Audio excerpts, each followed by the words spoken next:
할렐루야.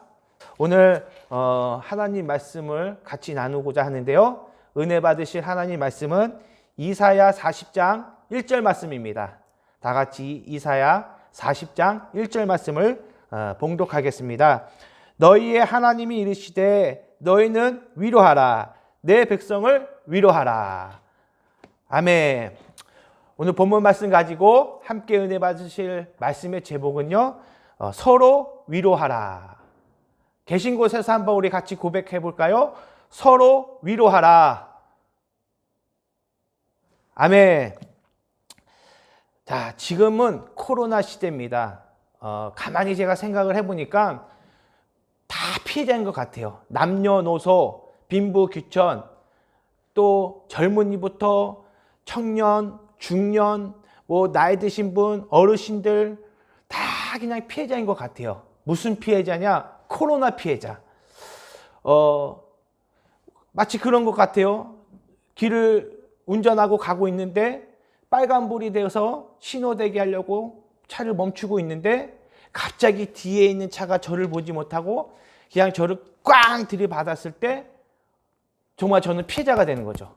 가만히 있는데 뒷차가 와서 받아버렸으니 저는 피해자가 되는 거죠. 우리가 그런 것 같습니다. 코로나라는 차가 우리는 그냥 열심히 살아가고 있어요. 각자 주어진 환경에서 진짜 최선을 다해서 살고 있는데 그냥 코로나라는 차가 와서 그냥 우리의 것을 꽝 받아버린 그런 것이지 않을까라고 생각을 합니다.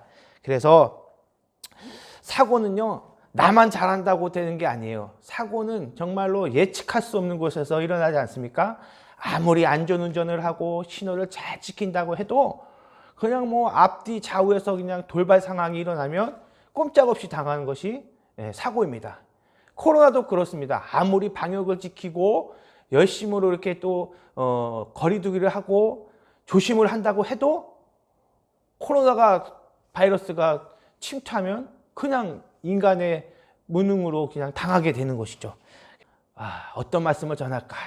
하나님 앞에 기도하다 보니까 이사야 40장 1절 말씀을 딱 주시더라고요. 그래서 하나님이 이르시되 너희는 위로하라. 내 백성을 위로하라.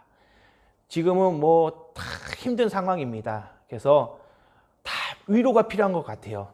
아내도 남편도 자녀들도 부모들도 또 교회 집사님들도 권사님들 장로님들 모든 성도님들도 다 위로가 필요한 것 같아요.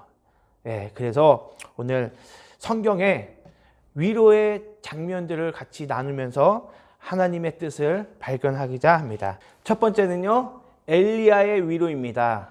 우리가 잘 아는 내용인 것처럼 엘리야는 하나님의 능력의 선지자입니다. 그가 갈멜산에서 바알과 아세라 선지자 850명과 우리 하나님의 선지자 엘리야가 전투를 했습니다.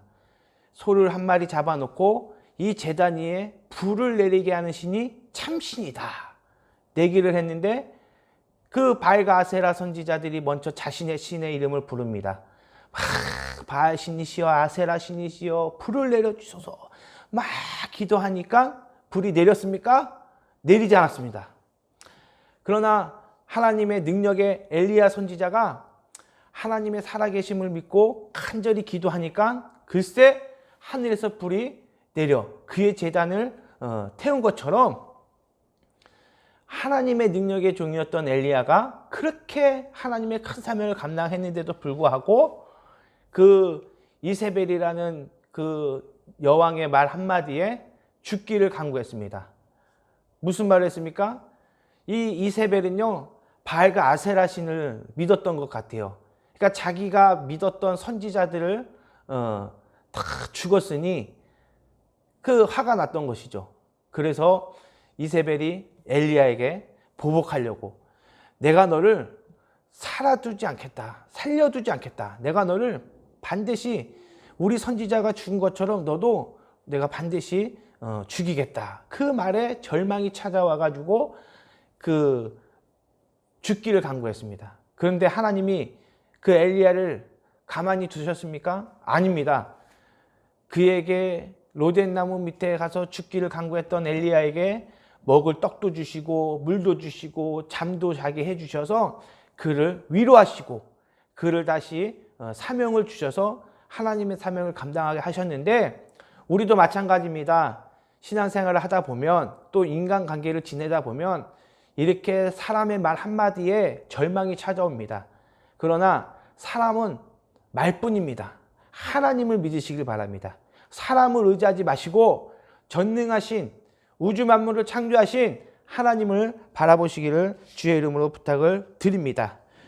자, 두 번째는요, 탕자의 위로입니다.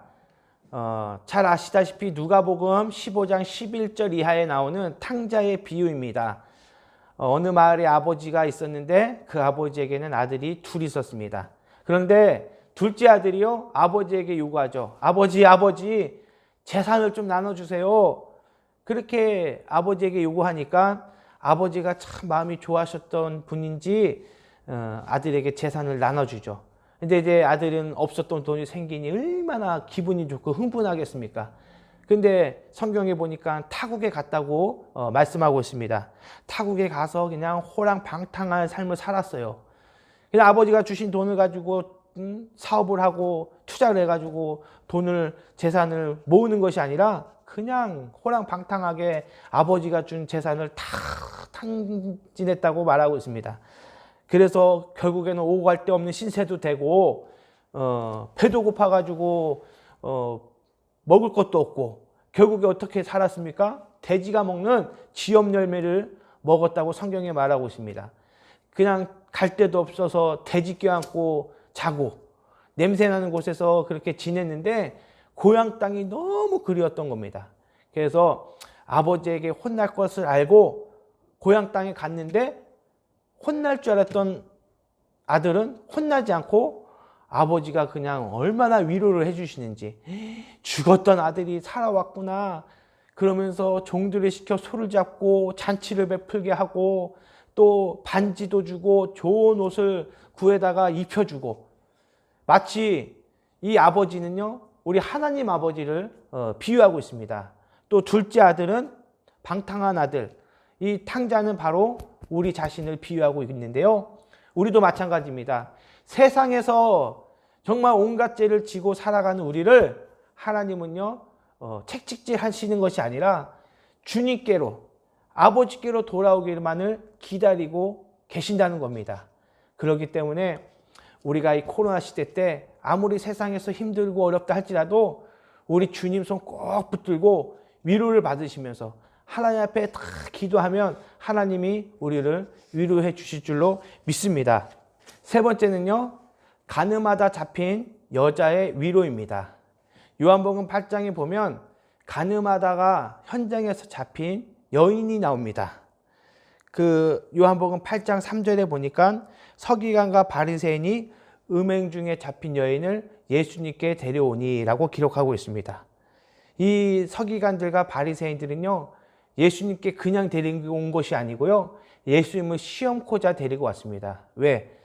이 여자를요 용서하게 되면 모세 율법을 어기게 되는 거고, 또 모세 율법대로 이 여자를 돌로 쳐 죽이자고 말하면 사랑으로 오신, 율법의 완성으로 오신 예수님을 부정하는 거기 때문에 예수님은 이러지도 못하고 저러지도 못하는 상황이었습니다.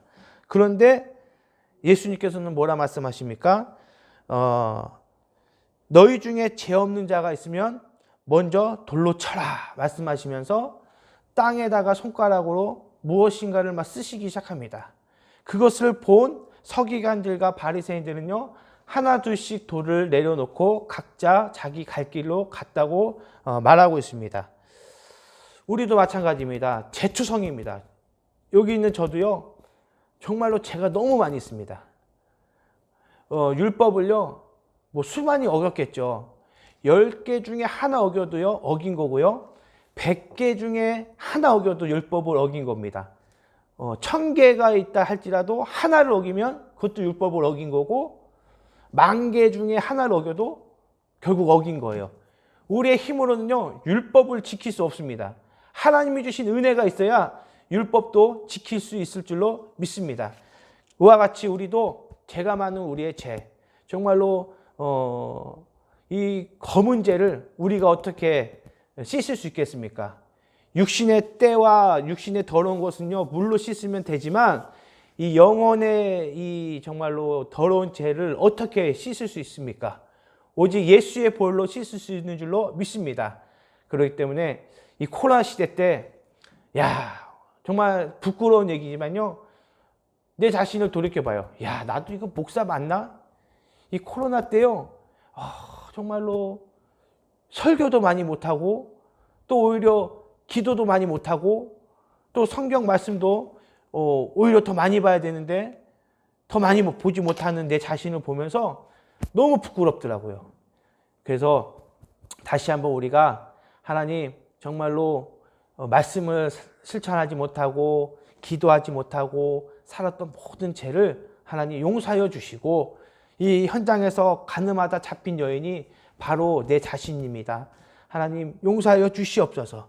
우리가 기도한다면 하나님의 위로하심이 모든 성도님들에게 임할 줄로 믿습니다. 네 번째는요, 예수님조차도 위로를 받으셨다는 겁니다. 한번 따라할까요? 예수님도 위로를 받으셨다. 네. 예수님은 십자가에 못 박히시기 전에 극심한 스트레스를 받으셨다고 합니다. 겟세마네에서 기도하실 때 정말로 얼마나 힘들고 스트레스를 받으셨으면 이 땀방울이 핏방울로 변했다는 사건이 나와 있는데, 그 모든 스트레스를 어떻게 예수님이 이기시고 십자가 사명을 감당할 수 있었냐? 그것은 마리아의 헌신이 있었기 때문에 사명을 감당할 수 있었습니다. 어떤 내용입니까? 이 마리아의 그 헌신, 그가 시집을 가려고 평생을 보아온 그 비싼 향유를 예수님의 장례를 위해서 가감하게 깨트리고 또 자신의 머리카락으로 예수님의 발을 닦은 이 마리아의 헌신이 있었는데, 그 헌신으로 말미암아 예수님은 그 십자가의 사명을 위로받고 감당할 수 있었다고 합니다. 이렇게 예수님도 위로를 받으셨는데, 우리 성도님들 이 코로나 시대에 얼마나 힘드십니까? 모두 다 하나님의 위로하심이 임하시기를 주의 이름으로 축원을 드립니다. 서두에 말씀드렸던 것처럼 지금은 다 힘들어요. 사업도 하시는 분도 많고 장사하시는 분도 많고 또 이렇게 많은 곳에서 일을 하시는 분이 많은데, 직장인들도 많은데 많이 힘듭니다. 그렇기 때문에 만나면 서로 위로해 주시고 격려해 주시고 주의 이름으로 부탁을 드립니다. 잠시 기도하도록 하겠습니다. 사랑의 하나님 아버지, 우리는 주님의 위로가 없이는 한 시간도 살아갈 수 없는 연약한 인간입니다. 이 더욱 살벌해진 이 세상, 정말로 예수님 없이 살아갈 수가 없습니다. 우리를 부르셔서 예수 그리스도의 십자가 보혈을 통해 희망과 위로를 주시고, 위로자 보혜사 성령님을 보내사 우리 마음속에 늘 하늘나라의 평강과 위로로 채워 주시옵소서. 부족한 우리가 이 땅에 살아가면서 부모의 사명, 또 지역장, 구역장, 재직으로의 사명, 또 국민으로의 사명, 하나님이 주신 모든 사명을 다 감당할 수 있도록 하여 주시고, 정말로 상처투성인 이 모든 곳에 하나님의 위로와 예수 그리스도의 사랑으로 덮어 주시옵소서. 예수님의 이름으로 기도드렸습니다. 아멘.